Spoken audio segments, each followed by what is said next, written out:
guys remember John Boehner, former Speaker of the House, dude that would cry a lot, had a really weird skin color that looked a little too orange to be natural? Well, he apparently spent 18 hours speaking to Tim Alberta of Politico, and in those 18 hours, he unleashed. He unleashed on individuals that you would not expect him to unleash on, and it was fantastic.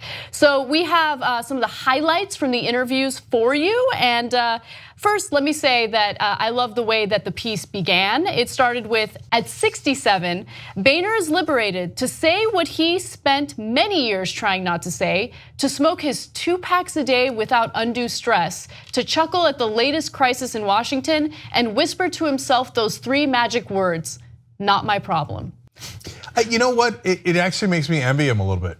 Like he's totally out of the game. Like in my ideal vision, we pass the 28th Amendment, we get money out of politics, progressives are in charge, and I'm out there smoking cigarettes with John Boehner somewhere, laughing. Hopefully you're smoking something else, but not cigarettes. Right, I'm probably not smoking cigarettes, and I am probably smoking something else. Yeah. And that is gonna be a great day in America. All right, so what did he say? All right, so let's move on. He talks about Trey Gowdy. Now Trey Gowdy has replaced Chairman of the House Oversight and Government Reform Committee, and that was Jason Chaffetz, right? Now let's go to graphic 51. Here's what Boehner has to say about Trey Gowdy. Gowdy, that's my guy. Even though he doesn't know how to dress, fuck Jordan, fuck Chaffetz. They're both assholes. Damn. What? Shots fired. Okay, so already, balls to the wall. He is not holding back. Okay, the Jordan he's referring to is Representative Jim Jordan. Right. Boehner's beef with Chaffetz is that he's a total phony who possess legislative talent but focus mostly on self-promotion. With Chaffetz, Boehner says, it's always about Chaffetz. Okay, so that's awesome for a couple of reasons. Number one, it's absolutely true. Number two, Chaffetz basically proved him right by resigning instead of doing the oversight of Donald Trump, which was too hard a job and could get him in political trouble. And where did he go? He went running right after the spotlight, went to Fox News, cash some checks, get his PR out there so he could run for governor later. On the other hand, really, John, are you any better? I mean, what did you, look at what a phony you are. How come you didn't say this stuff when you were in office? You waited till you're out of office to tell us what you actually think. This is why people hate politicians. And this is partly why Donald Trump has been successful. He might be a madman, but at least he's spouting off at the mouth while he's in office, right? And attacking people, etc. Yeah. So apparently, I mean, how much more would I respect John Boehner if while he's in office, he doesn't have to use the F-bomb or anything like that, but he could say, hey, you know what? Chaffetz is not genuine. He doesn't actually believe the things that he claims are his conservative principles. He's doing it for election reasons, so I'm voting no against Chaffetz. That would have been amazing. Look, I completely agree with you in the necessity for honesty, especially among those who have some constructive criticism for members of their own party. We could definitely use more of that. Things have become much too tribalistic. However, at the same time, I hate that you use Trump as an example because Trump has, in my opinion, led to more divisiveness. I'm not one of those people who's like, decorum is important. I mean, you hear some of the rhetoric on the show, but I think that things have devolved so much under Trump in terms of the way people communicate with one another that I'd like to scale it back considerably, right? Because it's become juvenile. I hear you, and then Rand Paul had that great line about how Donald Trump does truth-telling without the truth. So that's also deeply problematic. But again, to Boehner's hypocrisy, okay, Chaffetz is going on the spotlights at Fox News, but so are you, Boehner. You also go on Fox News. So, it's convenient to be able to do this when he's out of power. So now, but he's not done yet. All right, so going back to Jim Jordan, he says the following. Jordan was a terrorist as a legislator, going back to his days in the Ohio House and Senate, a terrorist. A legislative terrorist. Okay, that's some strong words, dude.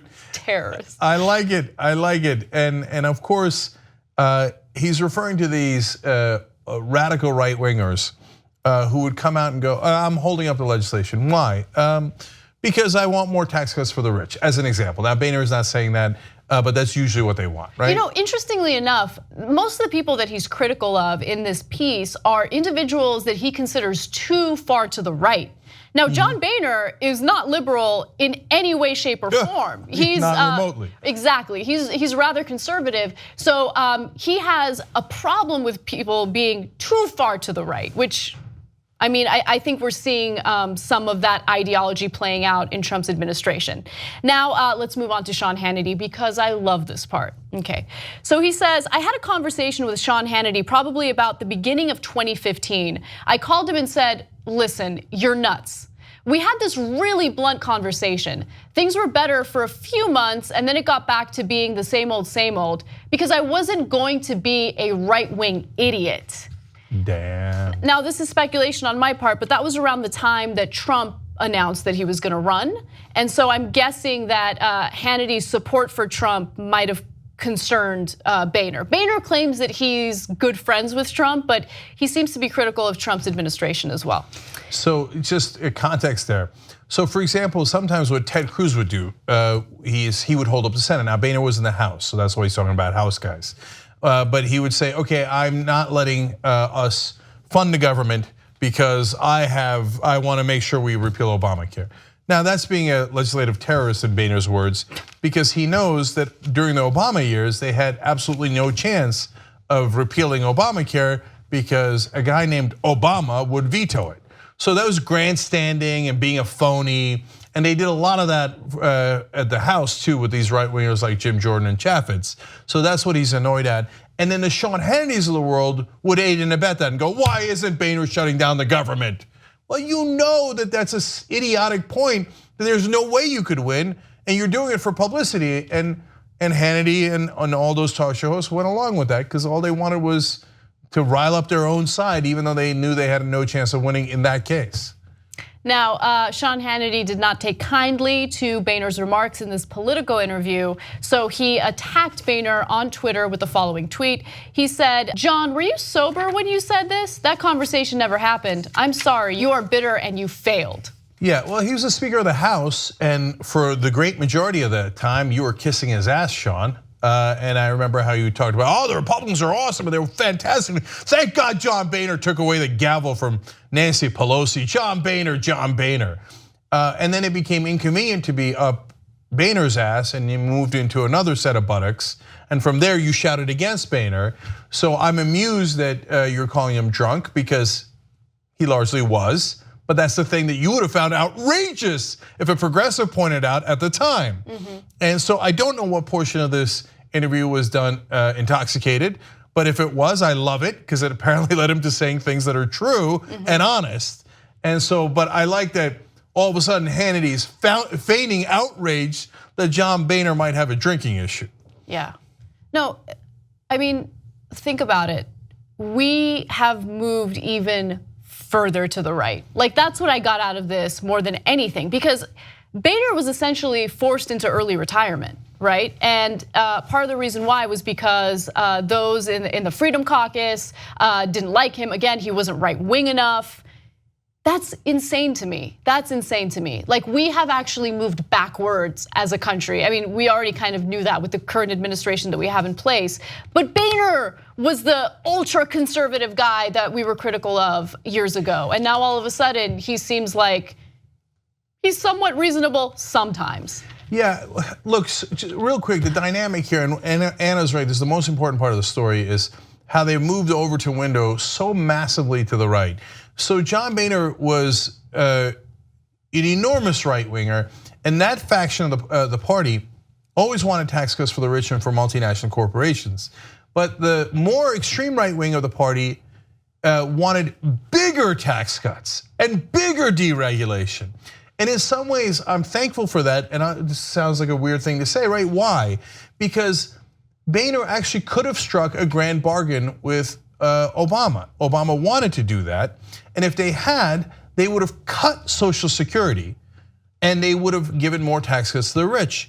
And so Boehner is, don't get misunderstand, Boehner is not remotely a good guy. It's fun that he's saying these outrageous and correct things, but what Boehner wanted to do was to take to rob you guys in an efficient way.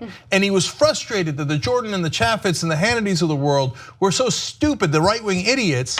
We had a good robbery planned. We were all going to make a lot of money. Yeah. And you went and got so greedy, and the Koch brothers and Adelson were so greedy that they pushed you guys to want even more tax cuts and even more deregulation and to absolutely pulverize Social Security and Medicare.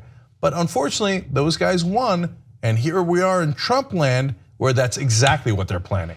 Yeah, so he has a little more criticism for those in the right-wing media. Boehner says, I always liked Rush Limbaugh. When I went to Palm Beach, I would always meet with Rush and we'd go play golf. But you know, who was that right-wing guy, Mark Levin?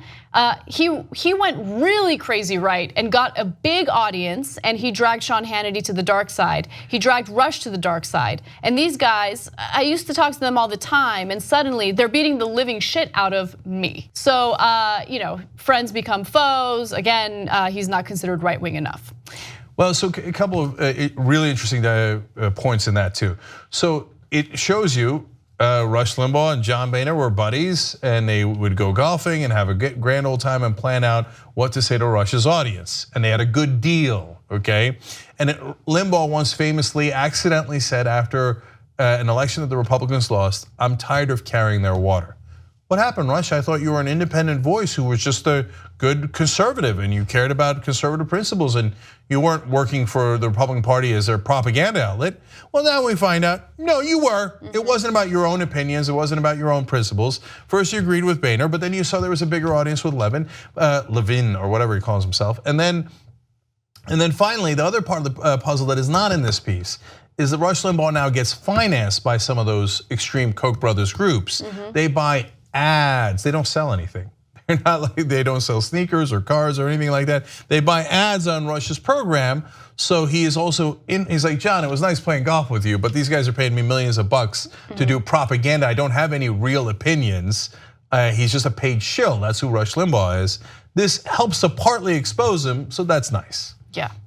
Now, finally, there was a little tiny sliver of, I don't want to say love, but fairness toward Barack Obama, which I did not expect. Here's what he had to say about that.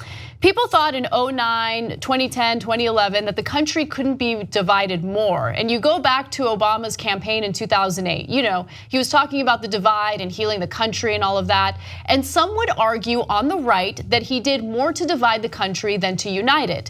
I kind of reject that notion. Interesting. It was modern day media and social media that kept pushing people further right and further left. People started to figure out they could choose where to get their news, and so what do people do? They choose places they agree with, reinforcing the divide.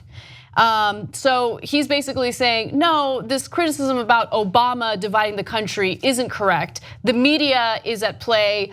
People wanting to remain in their ideological bubbles is a huge problem. And so we need to look at that and do something about that, which I thought was fair of him to say. It is now, but of course, again, this is what drives a lot of people crazy about politicians, including me.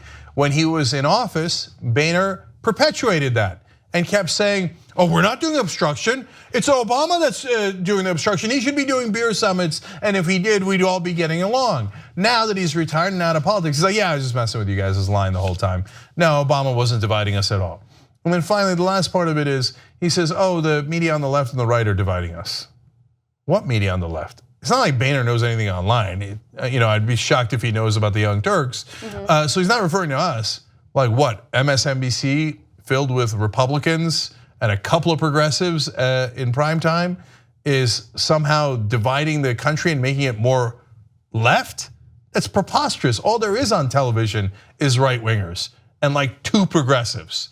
So no, that's not what's happening. It's the right wing purposely dividing the country for their own benefit.